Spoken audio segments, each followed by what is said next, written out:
EVO.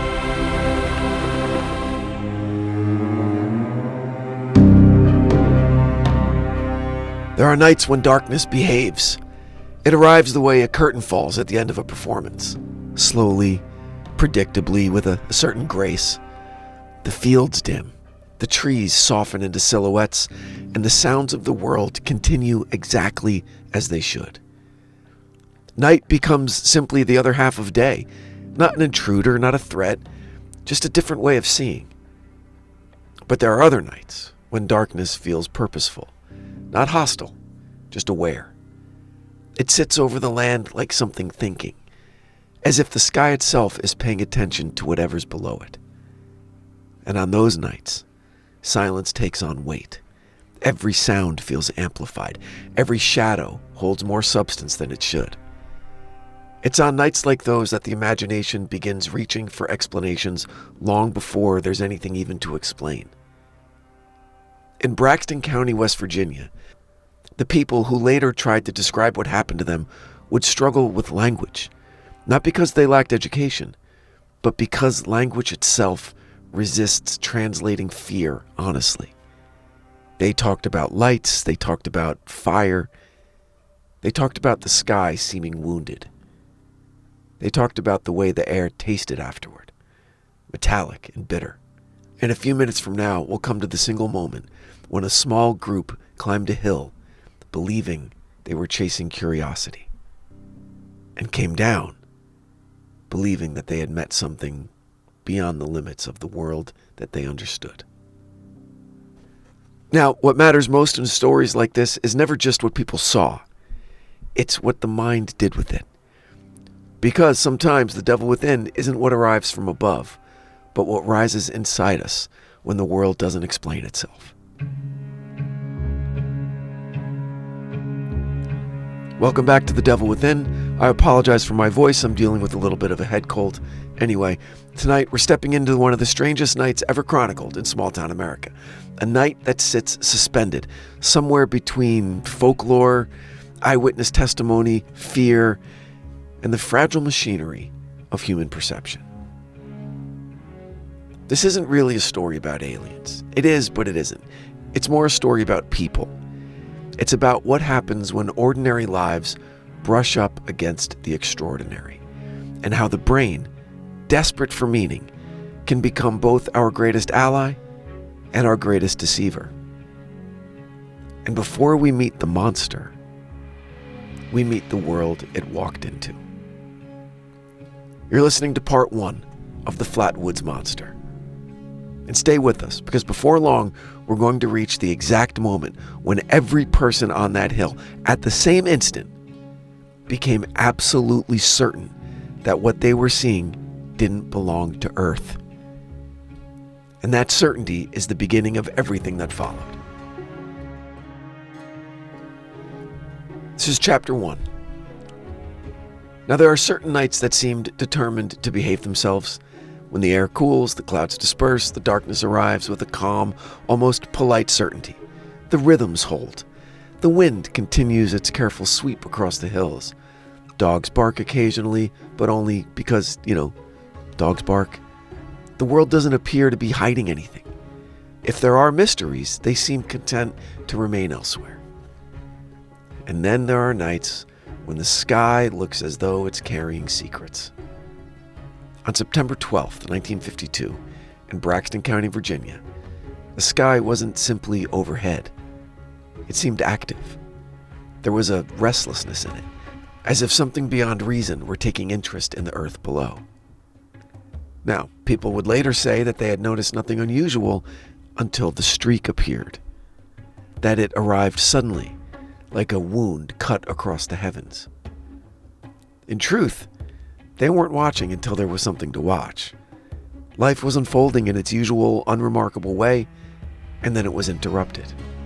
The streak blazed across the sky in a burst of incandescent red. It looked like fire dragged across the horizon, leaving embers in its path. It moved with purpose, and yet it didn't seem guided in any way that people understood. It traveled over the ridgeline, descended beyond the far hill, and vanished. It didn't explode. It didn't announce its presence with thunder. It simply fell out of sight and ceased to exist, at least visually, as though absorbed by the landscape. In the quiet that followed, unease began to build before anyone named it. The town of Flatwoods had no grand history with the extraordinary. Most of the people who lived there were used to the predictable rhythm of long days, ordinary work, and conversations that had more to do with crops, weather, and local gossip than crazy cosmic events. The idea that something significant might have fallen from the sky was less frightening than it was bewildering. The human mind is slow to accept that it's witnessing the beginning of a story that won't end comfortably. Two boys, Eddie and Freddie May, were outside when the streak crossed above them. They watched in astonishment, not because they understood danger, but because children recognize wonder before they recognize threat. They ran home and burst into the house shouting for their mother. Kathleen May listened as they described what they'd seen. She had raised children long enough to know that imagination, it tends to embellish. But there was something in their voices, some mixture of fear and exhilaration that told her that they believed every single word they were saying. They insisted the object had come down near the Bailey Fisher farm on the hill behind it. They insisted that something had landed. They insisted that they needed to see it. Other neighbors had seen the streak as well. Some mentioned a pulsing sound in the distance. Others noted an acrid odor drifting on the air, something like burnt metal with a sour edge. None of them prepared to take the role of expert.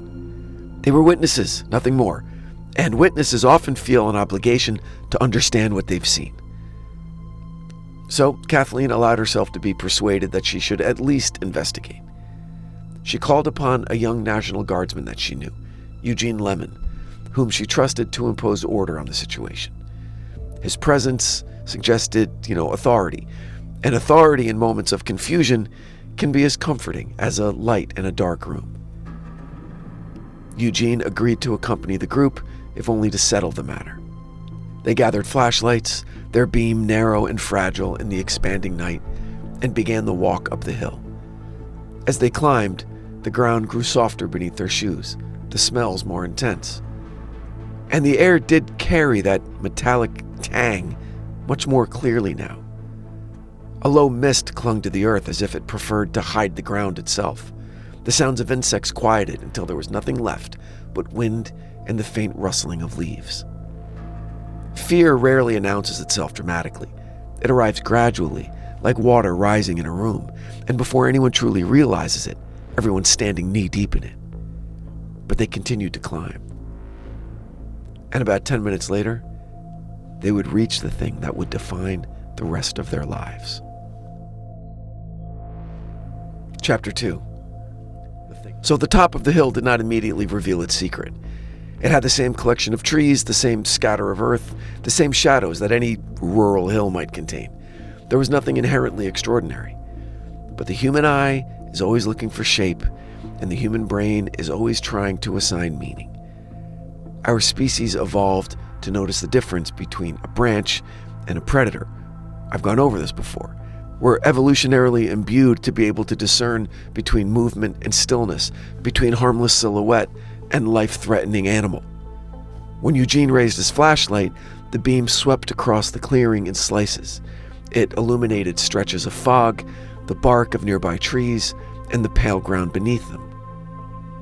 But then the odor grew sharper, nauseating now, still metallic, and strangely hot. The beam moved upward and stopped. What it landed on didn't belong to any familiar category. Standing at the edge of the clearing was a figure that seemed outrageously tall, as if it had been assembled with little regard for proportion. It was encased in something that resembled metal, yet didn't reflect light the way ordinary metal should. It appeared almost oily, like machinery that had been left in the rain for too long. Around its head was a structure shaped vaguely like a shovel or an inverted heart.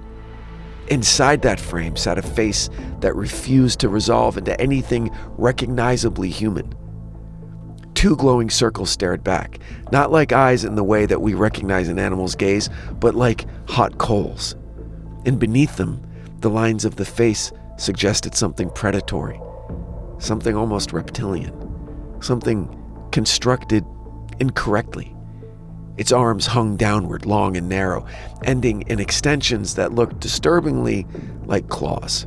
The entire form conveyed a sense of authority, as if it weren't merely present, but presiding. And then it moved. And as we know, movement reveals truth. A statue becomes alive the moment it shifts. This thing didn't lift its legs or sway with the awkwardness of a human adjusting its stance. It glided. It slid across the ground without effort, as though gravity had temporarily surrendered to whatever laws governed its existence. The motion was smooth and deeply, deeply unnatural, and it produced in the witnesses a sensation that would stay with them forever. The awareness that something had occurred which didn't fit into any previously established category. Somewhere, quietly, a line that the great American poet Emily Dickinson once wrote seemed suddenly relevant, though none of them would have thought of it at that moment. Dickinson wrote of a certain slant of light that felt oppressive, that pressed upon the soul like judgment. That presence, heavy and inexplicable, settled over everyone on the hill. And here, the world tilted. This was the anchor point, the moment at which reality lost its coherence. Each person present experienced an identical, overwhelming certainty. Whatever they were looking at did not belong to Earth. It wasn't a man in a costume. It wasn't a trick of the light. It was other. A sharp hissing sound broke from the creature, and with it came a wave of hot air that struck them like an exhalation from a blast furnace. The smell intensified until their throats tightened and their stomachs rebelled. Panic didn't arrive as a thought. It arrived as a command rooted deep in their nervous systems. Run. And they did. They didn't ask each other what they'd seen. They didn't negotiate or discuss. They didn't attempt to understand. They became a single instinctive force moving downhill, away from the clearing, away from the presence that had broken the fragile agreement between the familiar world and the terrifying possibility that something else might exist within it. Their descent was clumsy and terrified. Branches tore at them, the dark seemed to chase them, and the smell lingered behind them like a warning. By the time they reached the safety of the house, they were breathless and shaking. Fear rewrites memory as it unfolds, and that night, it began writing quickly.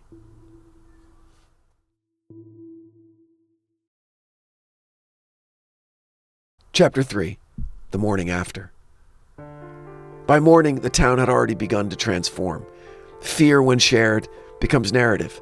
Narrative becomes legend, and legend travels way faster than truth. Kathleen May and Eugene Lemon told their story to the authorities. Their voices shook. They didn't soften the details. They described the monster exactly as it appeared to them. And the boys corroborated what they could, their accounts overlapping in tone even when their specifics kind of wavered. The authorities, faced with sincere terror, did what authorities do when they can't immediately explain something. They attempted to contain it.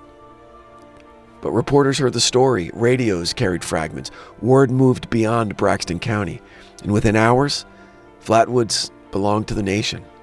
That day, people began coming forward with their own observations. They had seen the streak in the sky as well. Some insisted that they had heard an engine of some kind beating in the distance, as if a machine were fighting gravity. Others described strange humming sounds that seemed to vibrate inside their chests. The odor continued to linger around the hill and made several visitors nauseous. Dogs refused to approach the clearing, pausing at its edge as if they sensed something invisible and unwelcome. Children got sick. Adults reported dizziness. Some doctors attributed the symptoms to excitement and suggestion. Others wondered whether there had been radiation exposure. The speculation outpaced the facts, and the facts themselves began to bend under the pressure. The shape encountered on the hill gained height in the retelling, acquired new attributes, and became more polished each time it passed from mouth to mouth. What had originally been described as metallic became armored. What had seemed reptilian became distinctly alien. The hiss became a roar. The gliding movement became levitation. And it wasn't dishonesty that shaped these revisions. It was fear, memory, and imagination all working in tandem. Soon enough, the figure acquired an official name: the Flatwoods Monster. It was easier to categorize it than to leave it, undefined. And giving a thing a name is the first step toward living alongside it. And the story might have remained purely monstrous if not for a quieter, more subtle reality that was forming beneath the surface. The dawning realization that what they had seen, however terrifying, might not have been what it seemed at all. Beneath the account of an alien encounter was another story. The story of the human mind confronted with darkness and forced to invent clarity faster than reason could keep up. And this is where the devil within first flickers into view. It's not a creature, not something waiting in the shadows, not something descending from the sky. It's the part of the human psyche that can't tolerate ambiguity, that rushes to create patterns, that transforms suggestion into certainty, because certainty feels safer than confusion. Emily Dickinson knew how terror inhabits silence. She lived in rooms where the loudest thing in the house was her own imagination. She understood that fear can be generated entirely from within, and that it can feel as physical as any threat outside the body. The people of Flatwoods weren't foolish. They weren't gullible. They were human. And humanity is constantly negotiating the fragile border between perception and reality. Authorities would go up that hill. Investigators would search the clearing. Explanations would begin to form. None of them would truly erase the fear, and none of them would settle the matter fully. What happened that September evening wasn't merely an event. It was a collision between darkness, uncertainty, suggestion, and that ancient part of the brain that would rather invent a monster than endure the helplessness of not knowing. And the story was only beginning. When we look back at the night in Flatwoods, it's tempting to imagine ourselves there, to believe that we would have been calmer and clearer, sharper. We tell ourselves that we would have seen through the darkness, we would have seen past the fog, past the fear, and actually recognized whatever stood on that hill for what it truly was. But the truth is gentler and harder. Most of us don't meet the unknown with bravery. We meet it with interpretation. We pull stories from the air the way a drowning person pulls breath. We give shapes to shadows because shapelessness is unbearable. And once a story takes hold, once it begins passing from one frightened heart to another, it gathers weight. It becomes not just memory, it becomes identity. And again, Dickinson understood that terror does not always thunder through the door. Sometimes it lingers in the quiet, in the pause between certainty and doubt, in the space where explanation refuses to arrive. Flatwoods lived in that pause, and from that pause, a monster was born. Whether it was truly out there or only inside of them is the part that continues to haunt us. Because the next day, when law enforcement and soldiers and reporters finally climbed that same hill, they did find something. It just wasn't what anyone expected. And the explanation they tried to build around it didn't erase the fear. It made the story stranger. In part 2, we return to Flatwoods. We'll walk the hill again, this time with investigators. We'll examine what science said, we'll listen to what the witnesses never stopped insisting, and we'll confront a truth that might be more unsettling than any creature. Sometimes the human brain will invent a monster, because the alternative is living with the feeling that the world no longer makes sense. So part 2, The Monster That Wasn't, is next on The Devil Within. If you enjoyed this episode, make sure you're following The Devil Within wherever you listen, on Apple Podcasts, Spotify, or wherever you're listening right now. Leave a quick rating and review. It genuinely helps others find the show. And share this episode with someone who loves strange, thoughtful mysteries. Email your thoughts or theories to info@evocreative.com and explore everything we're building. And we'll see you soon inside The Devil Within. The Devil Within is an EVO production recorded live at Bel Air Studios in Los Angeles, California. For The Devil Within, I'm your writer and host, Brandon Morgan.